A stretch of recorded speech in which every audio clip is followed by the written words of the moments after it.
Oh gosh, wow, you're flexible. I am sorry for you. And this is Kara and Althea.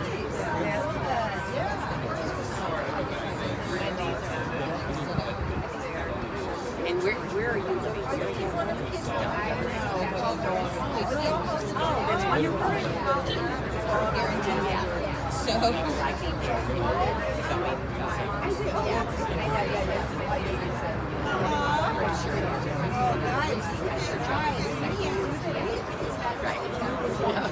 Both my kids have it is.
Well, 2 minutes.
Friends, we are about to begin services for Harriet Kravitz. I would ask if everybody at this time would take a moment to please turn off your cell phone. If you have any other noise-making device, if you would turn that off or put it in the silent mode at this time, we would appreciate it. As the family comes forward to take their seats, we'll ask everyone else to start gathering around the family under the tent and take your seats as well.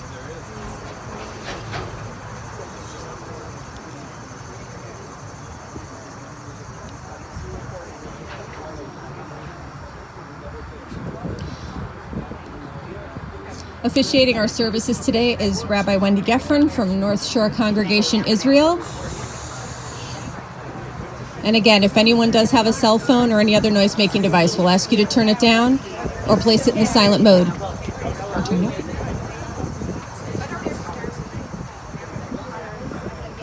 We'll ask everyone to gather under the tent as we begin the services today.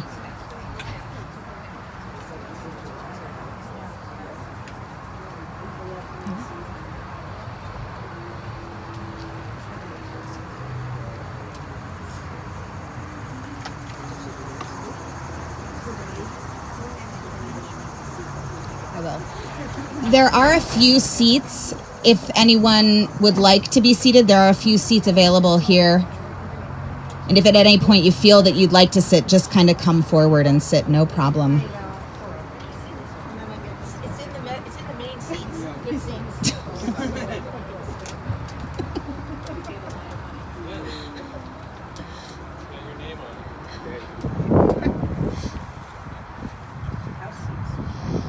Absolutely. In the rising of the sun and in its going down, we will remember her. In the blowing of the wind and in the chill of winter, we will remember her. In the opening of buds and in the rebirth of spring, we will remember her. In the blueness of the sky and in the warmth of the sun, we will remember her. In the rustling of the leaves and in the beauty of autumn, we will remember her. In the beginning of the year and when it ends, we will remember her. When we are weary and in need of strength, we will remember her. When we are lost and sick at heart, we will remember her. When we have joys we yearn to share, we will remember her. So long as we live, she too will live. For she is now a part of us as we remember her. We are here today, of course, to mourn and grieve for Charlotte. And that can stand. But at the very same time, I'd invite us to sort of draw into our mind's eye and almost take ourselves to the Thanksgiving table. I think there's tequila. You can imagine seats filled with generations of family. And for a moment, imagine that this is a Thanksgiving in time and out of time. Imagine that those empty seats that have been emptied over the years are filled again. Imagine everyone together. And most importantly, imagine the abundant gratitude that fills the table, that's always filled the table, that always will fill the table. And if you can feel that gratitude, now bring Charlotte to your heart. And let that be the way we walk through these next moments together. Of grief, of yearning, but also of incredible gratitude for a woman who lived an incredible life, a full life, a life filled with love, and a legacy of love that is visceral and that abides. So as we journey together, we will listen to voices, ancient, new, to guide us as we grieve, to comfort us, and to be the ground upon which we are grateful. Adonai ro'i lo echsar, bino deshe yarbitzeni al me menuchot yinahaleni nafshi yeshovev, yancheni b'ma'ag le'tzedek lema'an shemo. These Hebrew words are the first verses of the 23rd Psalm. The words of this psalm are familiar, likely to nearly all of you, as they have been a source of comfort to so many throughout the ages. You have them written on the inside of the pamphlet you received when you approached us this morning. I'm going to invite us to just join together in reading these words aloud. Whether we connect to the meaning of the words themselves, simply the rhythm, most importantly, I'd invite us to join our voices together, in particular, to create a nest, a web of love around Charlotte's family, so that they know they do not walk through the valley of the shadow of death alone. The Lord is my shepherd, I shall not want. He maketh me to lie down in green pastures. He leadeth me beside the still waters. He restoreth my soul. He leadeth me in the paths of righteousness for his name's sake. Yea, though I walk through the valley of the shadow of death, I will fear no evil, for thou art with me. Thy rod and thy staff, they comfort me. Thou preparest a table before me in the presence of mine enemies. Thou anointest my head with oil, my cup runneth over. Surely goodness and mercy shall follow me all the days of my life, and I will dwell in the house of the Lord forever.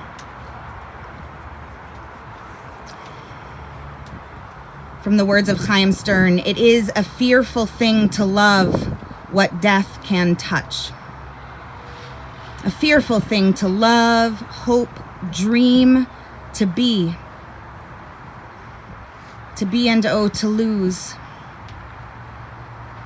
A thing for fools this, and a holy thing.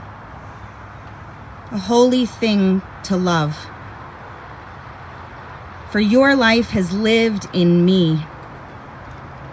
Your laugh once lifted me. Your word was gift to me. To remember this brings a painful joy.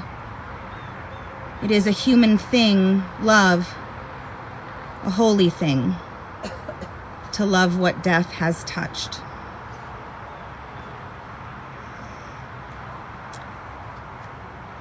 I had the opportunity to spend some time with Charlotte's family 2 days ago, and ultimately there was one continuing trope that just found its way over and over again. I'm not sure if the family realized it or not, but in their words, Charlotte was simply the best. She was the best mother, the best grandmother, the best spouse, the best. Charlotte lived an incredibly full life in her nearly 95 years, a life filled with so much. A life in which she experienced profound love and joy and modeled what open and giving, unconditional love can and should be.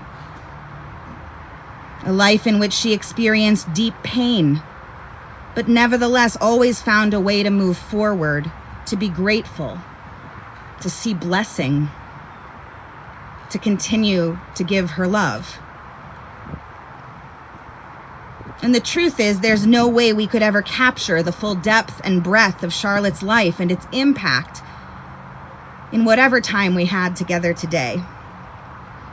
But we will nevertheless try to offer a few highlights to honor and pay tribute to the one-of-a-kind woman she was, and a most profound legacy she has already left behind. Charlotte was born on October 13th, 1928 to her parents, Anna and Willie, with her older brother Marty having come along 5 years earlier. She grew up on the West Side, and although life was not always easy, she loved being outside, going to movies on Saturdays, playing sports. She was always notably athletic. She attended Manly High School first, then she switched to Marshall. At the Shiva, you can ask the family for the newspaper article that charted this shift. She matriculated to Herzl Junior College, which she attended for 2 years. It was during her time there that she met Harmon, who was back from the war, attending Herzl because his parents wanted him closer to home. This being, you should remember, the only reason he did not go to Harvard. Legend has it that Charlotte actually asked Harmon out on their first date. Harmon actually canceled their second date because of a downstate sports game. Charlotte gave him a second chance, thank God. And the rest really was history. A 2-year courtship culminated in the couple's marriage on September 18th, 1949 at the Belmont Hotel. They wanted to go to Lake Louise in Banff, but they decided to stay more local and instead honeymooned in the Banff of Wisconsin, Waukesha. Their kids made up for this by sending Char and Harm onto Banff for their 50th anniversary. Photos of that you'll see at Shiva as well.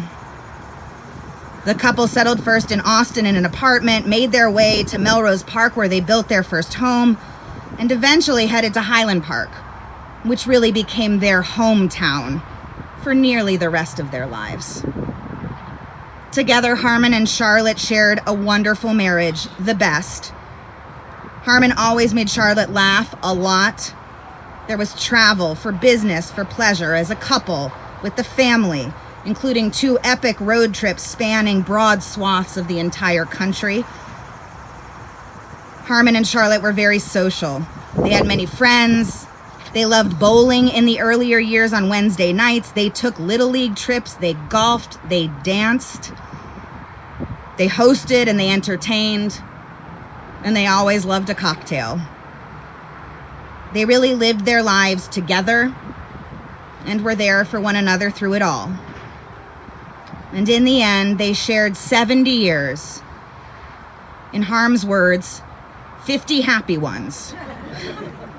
Truly a lifetime in and of itself, of marriage, of life, of family, and of abiding, profound love.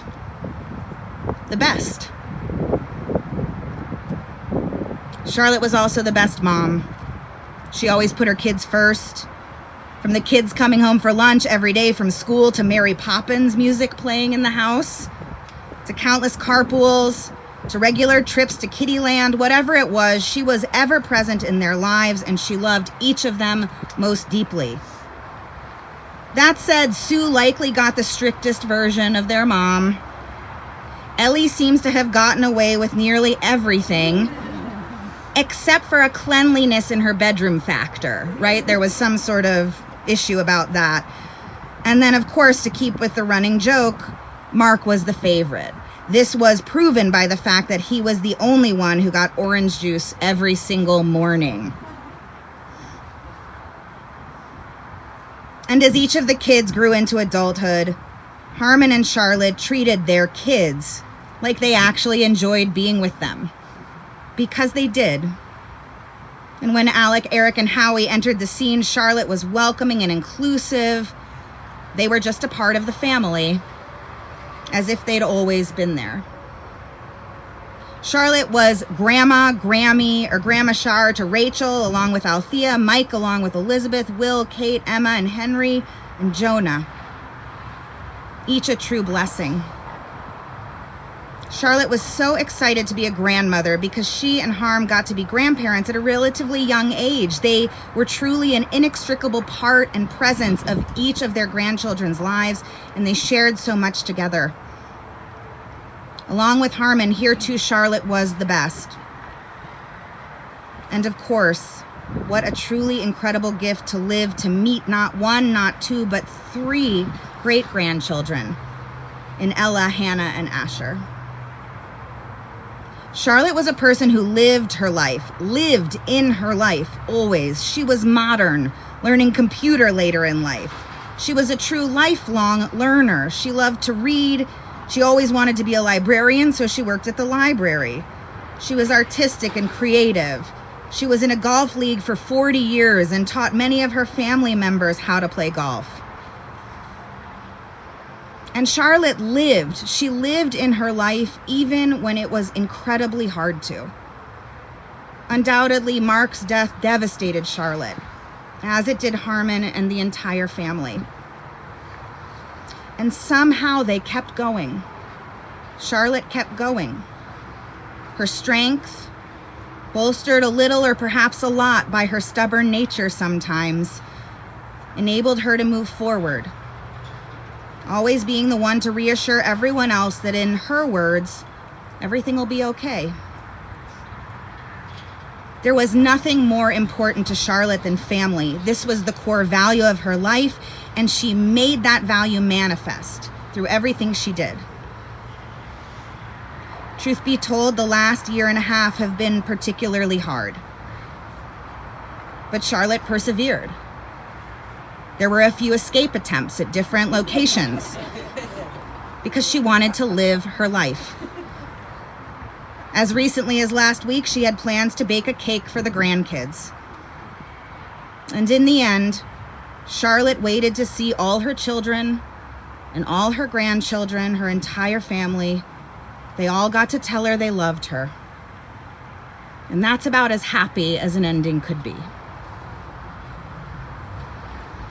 On the occasion of her 90th birthday, Howie shared a toast on behalf of Marc and what he would have ultimately and undoubtedly said. And these words beautifully sum up the impact of Charlotte's life. And they affirm not her death, but her life. And so it's in that spirit that I'll offer these words of Howie's reflecting Marc. I wanted to take a minute to try and express what Marc would say today. He'd say he grew up in the Cleaver's house. He was the luckiest boy to have parents who loved each other, a family who had fun and laughed together, and a mother who loved him absolutely unconditionally. He'd say he knew you would always be there for your kids and grandkids in every way, in person, on the phone, via text, even on Instagram. I'm sure he's smiling to see you at 90, still doing new things, keeping up, and then some. He'd applaud your creativity to take up painting in your 80s, and not only mastering it, but giving everyone you love the most spirited, thoughtful paintings.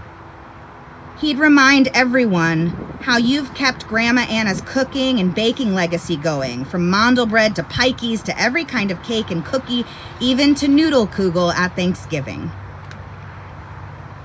He'd say that is all part of what you give to everyone, unconditionally, all the time.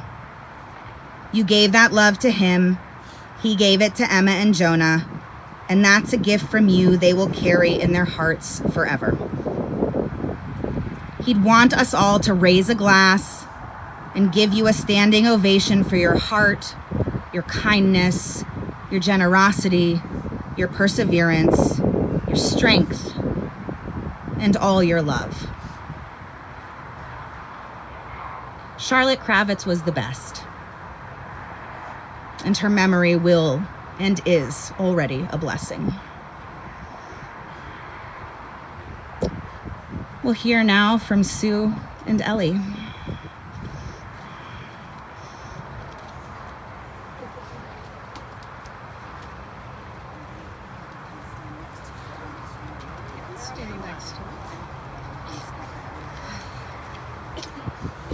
Hello, everyone, and thank you for coming today.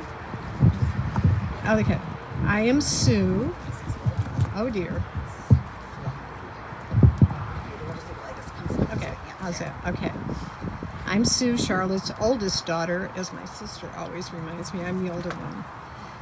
Heike was a daughter, sister, wife, mother, grandmother, great-grandmother, as well as a loving friend to many. But to me, she was just Mom. And what a wonderful mom she was. I hit the jackpot with both of my parents, Harmon and Charlotte. I'm so lucky that we grew up surrounded by love. Ellie, Marc, and I had an idyllic life, first in Melrose Park and then in Highland Park. Mom was first and foremost a devoted mother. She gave us the foundation to grow and thrive. She showered her grandchildren, Rachel, Michael, Emma, Jonah, Wolan, and Kate, with love. She was even lucky enough to meet her 3 great-grandchildren, Ella, Hannah, and Asher.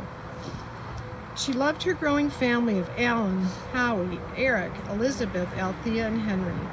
In her mind, family came first, and the more the better.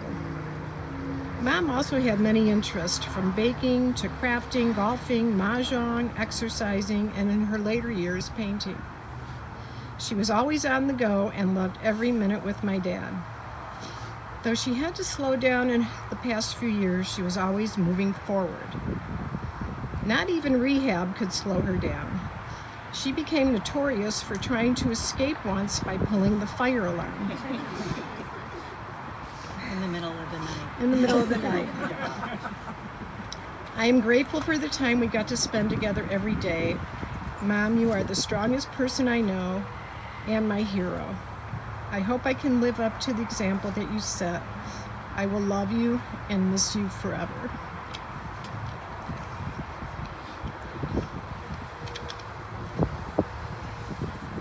Well, I'm Ellie. Thank you, everybody, for coming. I met my mom in 1958 when I was lucky enough to be born into the Kravitz family. We had the best parents. Sue, Marc, and I had the best childhood and a lot of fun together as we got older. My mom taught me so much, the number one thing being how important family is. Nothing made her happier than when we were all together. She loved all of us. I lost my place. She was such a supportive, loving, and strong woman. She was also a tough cookie, and she was funny. She always said nobody knew how funny she was because Harmon was funnier. She lived a great life, and we had a lot of fun together. She used to take me shopping on weekends when I was in my late 20s because she thought I was sad because I didn't have a boyfriend and I lived in a studio apartment.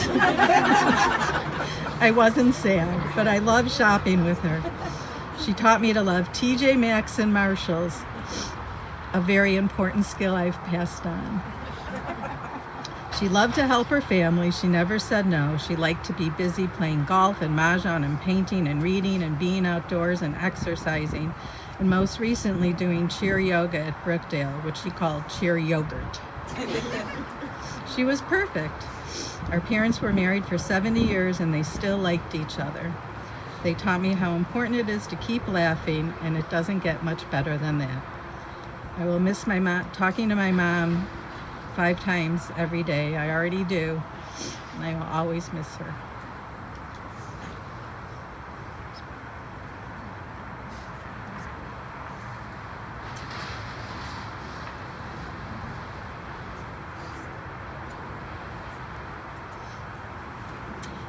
So I think we're going to hear from some grandchildren now. So Emma, Jonah, Kate.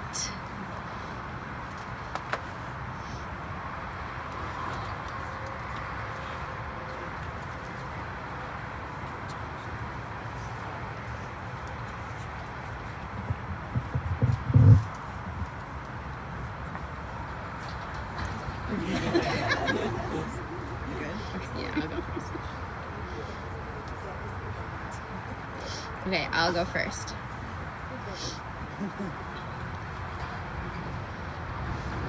Hi, I'm Emma. Over the last few days, I spent a lot of time. Okay. Thank you. That's better. Thinking about the many memories I was lucky enough to have with my Grammy. There was a theme consistent throughout them all. It was unconditional love. When I was bullied in first grade, Grammy distracted me with pool days, baking, teaching me how to play gin rummy, coloring seashells together, and having sleepovers.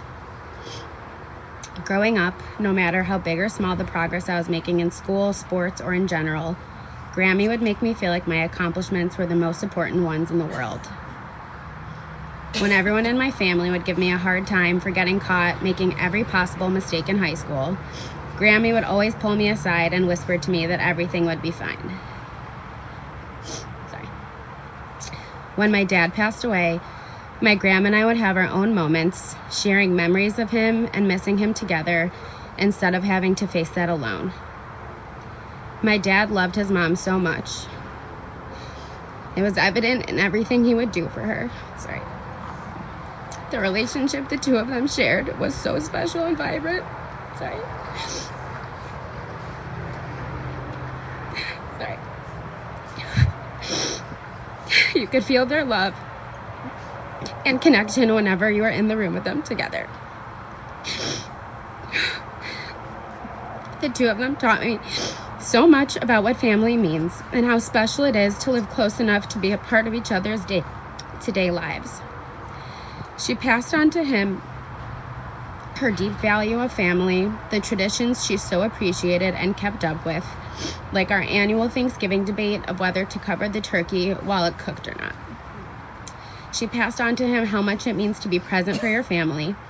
She was at every soccer game, chorus concert, and important life event that I had. When I was faced with moments of doubt as I navigated big decisions as an adult, whether it was where to live, what jobs to take, or how to get through grad school, even what wedding dress to pick, Grammy was always supportive and told me to do what makes me happy.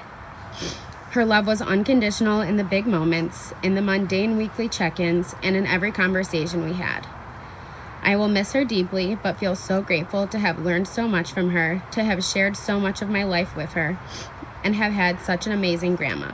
Love you, Grammy.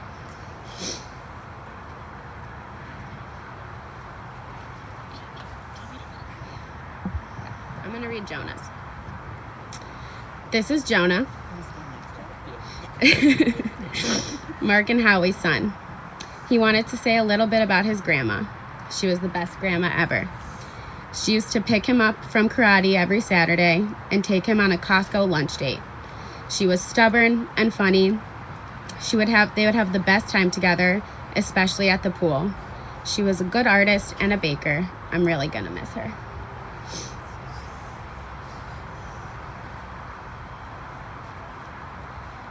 Okay. Hi, I'm Kate. I'm Charlotte's youngest granddaughter. It's raining. There is no doubt that everyone here can attest to what an amazing woman my grandma was. She constantly made sure everyone was well cared for and never failed to ensure that we didn't leave her house empty-handed. Whether it was a Ziploc baggie full of mondo bread, an entire cake, or a new painting, you always knew that you would be leaving with a parting gift. Some of my earliest memories were at my grandparents' old condo at Chantilly. I remember swimming in their pool, rolling down the small hill outside, and rummaging through my grandma's bathroom cabinets. I recall many small details about that condo as well, like the picture of jelly beans in their dining room and the clean or dirty magnet on the dishwasher. I also remember my extreme confusion as to why in the world my grandma called the bathroom the washroom. Sometimes older people just say that, I remember my mom telling me. As everyone here who ever saw my grandma and grandpa together knows, my grandma was the woman of my grandpa's dreams. Their 70-year marriage was the epitome of true love. During her years living at Brookdale, my grandma never failed to point out my grandpa's photo to everyone that passed it. My grandma Char loved to bake and paint, and although I'm no painter, she instilled her love for baking into me. She was always eager to see photos of my latest creations and to share her tips. Just this past Thanksgiving, my grandma and I shared the cupcakes I had made together. One of my favorite memories of my grandma happened a few years back when I placed first in my office's cookie baking contest. I remember getting a call from my grandma while I was at a holiday happy hour to tell me she knew I would win. She always knew how to make you feel good. I will miss the little things about my grandma, like the way she always complimented your nails and the way she whispered, "Hey Google," into her phone. But as we continue to live without my grandma here with us on Earth, I know that her legacy will live on through us all. I love you, Grandma, and I'm eternally grateful for everything that you taught me.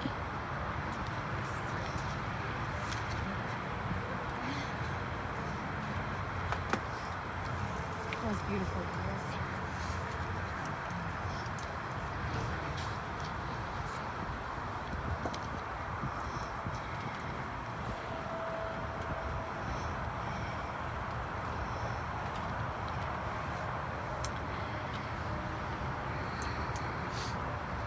Try to remember that a good person can never really die. You will see her many times. You will see her in the streets. You will see her in the houses, in all the places of the town. In the vineyards and orchards, in the rivers and clouds. In all the things here that make this a world for us to live in.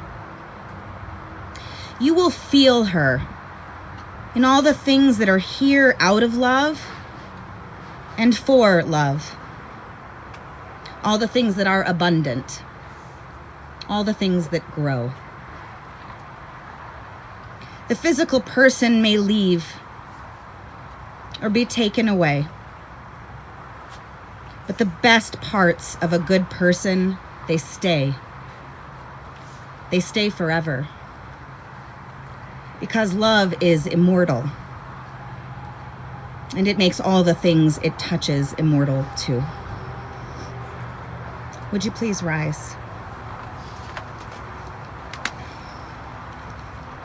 El Malay Rachamim, Shochen Bamromim, Hamatzeh Menucha Nechona Tachat Kanefei HaShechina, Im Kedoshim U'Tehorim Kezoar HaRakia Mazirim Et Nishmat Chaiki Bat Velvo Shel Chale Olama. Bal HaRachamim Yastereha B'Seter Kenafecha Le'olamim, Vitzur Bitzura Chaim Et Nishmata Adonai Hu Nachalata V'Tanuach B'Shalom Al Mishkava V'Nomar Amen. May the source of life, the fountain of all being, open our hearts to compassion and our eyes to wisdom, that we might glimpse in perfect peace the way of all things. May Charlotte's memory be for us a blessing. And may we never let the light of her love grow dim in our hearts. May we remember all her worthy and righteous deeds, that her memory be forever bound up in the bond of life. May Charlotte's death awaken us to this truth, that the bond of love we shared and share can never be severed in sorrow. May she always rest in peace. Amen. Friends, at this time, the cemetery staff is going to come forward to lower the casket into the grave and then the vault over the casket. If you have a seat, you're welcome to sit down. This will take a few minutes.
I was like remembering smells from your grandmother while you were talking about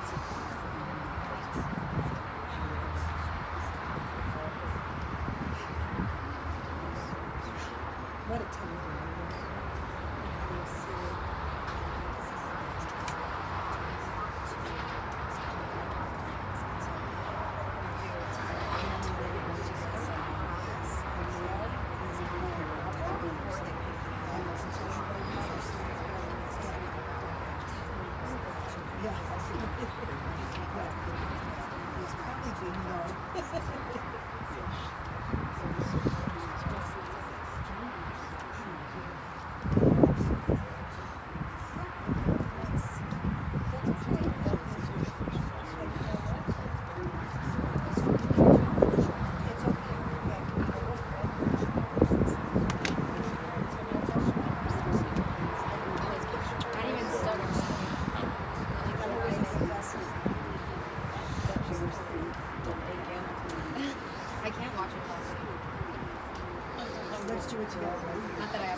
That is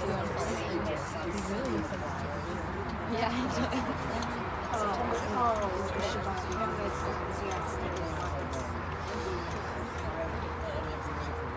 That's okay. We'll figure it out. You can't go Friday night because we're going to us and I'll leave that day open. I'll leave both days open. We're going to go Friday night. And when you're Saturday, I'll be back if you're Saturday. My mom too. Sure. No worries. My mom and They were going to have to dress us. because my mom Because that's all right.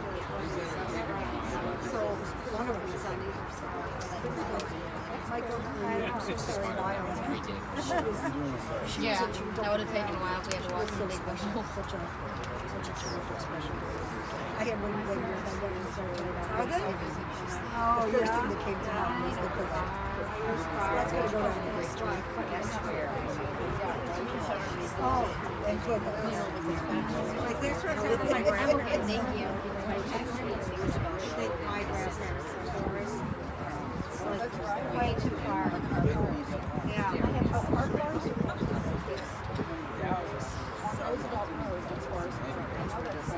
Yeah. Oh, that's right.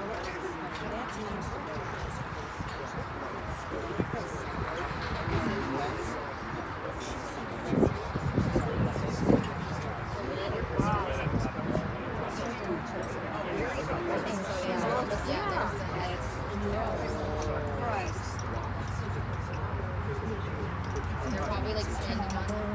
Yeah.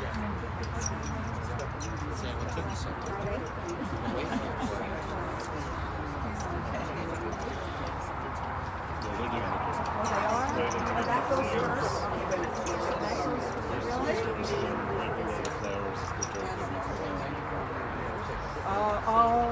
Really?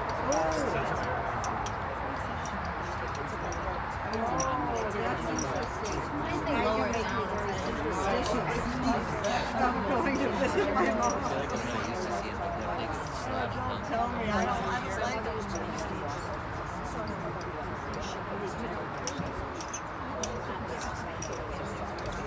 Really? Wow. So are you like that now? He's not breaking down. A little bit? No, these guys probably do though. No, I'm saying it's not everybody. Yeah. Wow. There's a milky. No.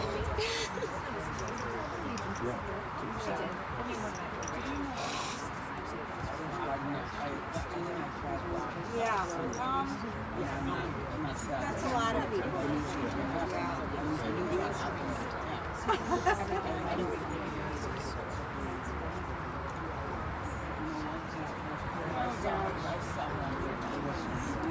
Can you take that?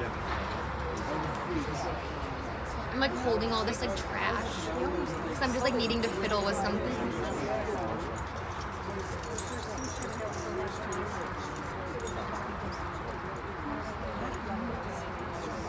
No, I meant in general. We'll still hear it. I mean, she will.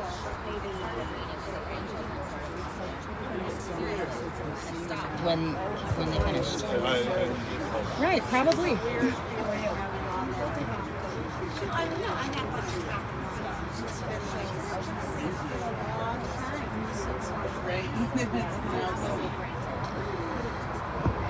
So friends, I'm going to invite us to come back together, and as we do, if you released it at some point, I'm going to invite you back into that awareness around gratitude, an awareness in particular in cultivating gratitude for Charlotte's life. We're going to join together in the words of Kaddish. You have them on the back of the pamphlet. And as you may or may not know, these are words that are not about death. They're not about sadness. They're simply about gratitude to God for life. And it's a good reminder for a frame for how we might grieve. That our grief can somehow be held in a vessel of also being grateful for having had the gift, in this case, of sharing our lives with Charlotte. And there is so much for which to be grateful. It's not difficult to cultivate gratitude around that. So picture Charlotte. If you need, there is a picture of Charlotte. But as you picture her, I want you to try to draw into your ear the sound of her voice. Draw to your hands the feel of her hands if you held them. Maybe you might capture her laugh.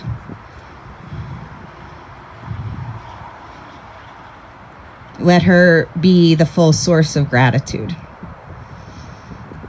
So I'll invite you to rise. We'll join in the words. If you know them, you can read them along with me. If you don't, as long as you say Amen at the end, you are credited as having said the whole thing, which is really the ultimate lesson that there is no particular reserve on gratitude for anyone. Everybody gets a part in that. So let's join together. Yit Gadal, V'yit Kadash, Shemei Rabbah, Be'alma Divarach Hirutei, V'yamlich Malchutei, B'chayechon V'yomechon, V'chayei Dechal Beit Yisrael, B'galau V'zman Kar'iv V'imru, Amen. Yehei Shemei Rabbah Mevarach Le'olam Al'almei Almaya, Yitbarach V'yishtabach, V'yitpa'ar, V'yitromam V'yitnaseh, V'yitadar, V'yit'aleh, V'yitalal, Shemei Dekud Shah B'richu, Le'ela min kal birchata v'shirata, tush bechata v'nechamata, da'amiran be'alma v'imru, Amen. Yehei shlama rabba min shemaya, v'chayim aleinu, v'al kol Yisrael, v'imru, Amen. Osei shalom b'imromav, huya asei shalom, aleinu v'al kol Yisrael, v'imru, Amen. Zichrona livracha, her memory will always be a blessing. Amen. Friends, we're going to invite the family first, and then anyone else who'd like to do so to participate in the burial. You can place 1, 2, 3 measures of earth into the grave. This is understood in our Jewish tradition as the ultimate act of selfless care, seeing Charlotte's body to its physical resting place. If you choose to participate after you complete this act, I'd invite you to place the scoop back into the vessel it's in so that each person can fill this mitzvah entirely of their own accord if they are able. Thanks.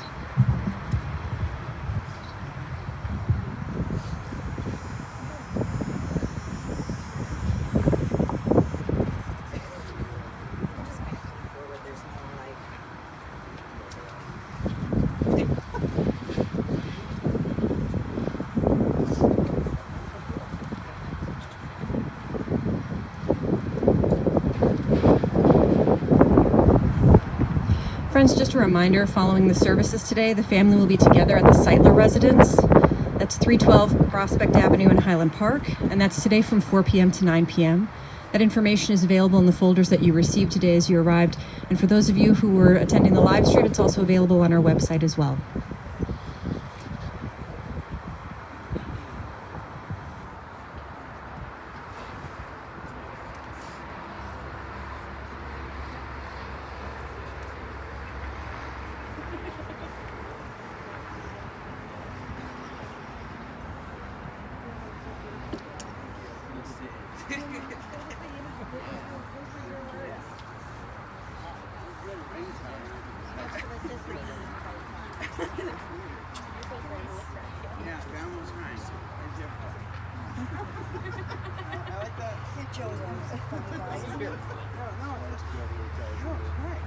Friends, if anyone else would like to come forward, you're welcome to do so.